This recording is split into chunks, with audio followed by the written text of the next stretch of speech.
Hey everyone, how's it going? It's that nerd Ryan here, and today we are going to be counting down the top 8 MCU TV shows. And this can also be said for top 8 MCU Phase 4 shows, since that's where the TV shows actually started. Once Black Panther Wakanda Forever comes out, we'll be doing a countdown for the movies for Phase 4, then a countdown altogether. Two things that are not on this list that won't be on the movie list are I Am Groot and Werewolf by Night. Those will be included in the entirety of Phase 4. But yeah, so let's get into the list now. We're starting out number 8 with She-Hulk. I just reviewed She-Hulk, and it had very much so a lot of problems in it, in my opinion.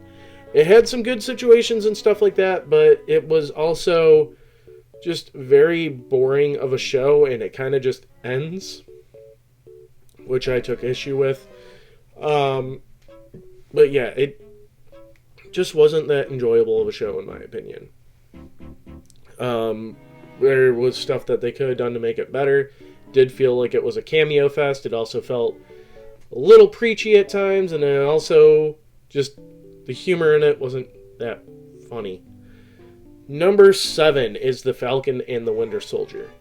Now, this show, when it came out, it was great because we got that Marvel feel and everything after the pandemic, and just being able to finally see some more Marvel content that felt like Marvel content. Don't get me wrong, obviously Wandavision is higher on this list, but this show felt like classic Marvel.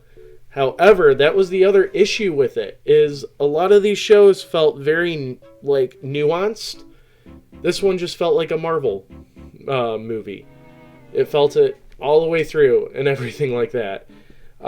So, even though there were stakes in it, the stakes weren't as high as a Marvel movie, so it felt kind of weird.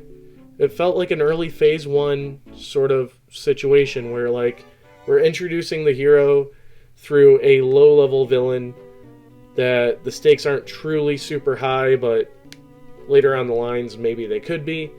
But yeah, that's how kind of this one felt. Number 6 is Miss Marvel.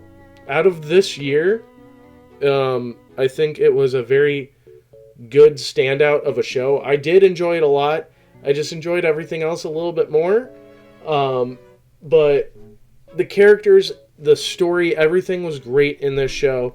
It just got to the point where it was using the MCU show formula. And when you're 7 shows into a series, you shouldn't be having a formula at that point.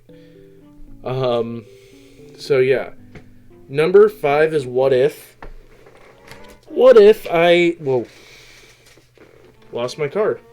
What If I wasn't that big of a fan of when it came out, but it was cool to see implications play out in Doctor Strange and the Multiverse of Madness.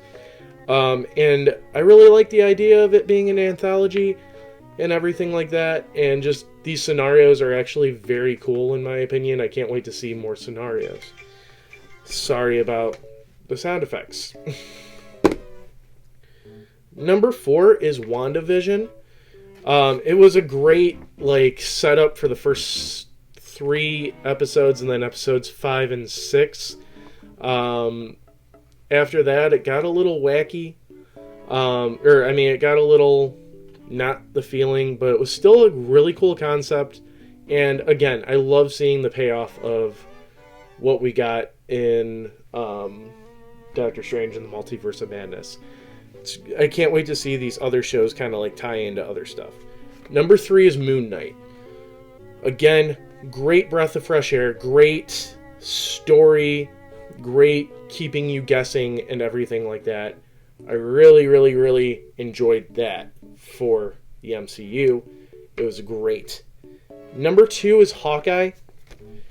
All I have to say about this is reintroducing Kingpin.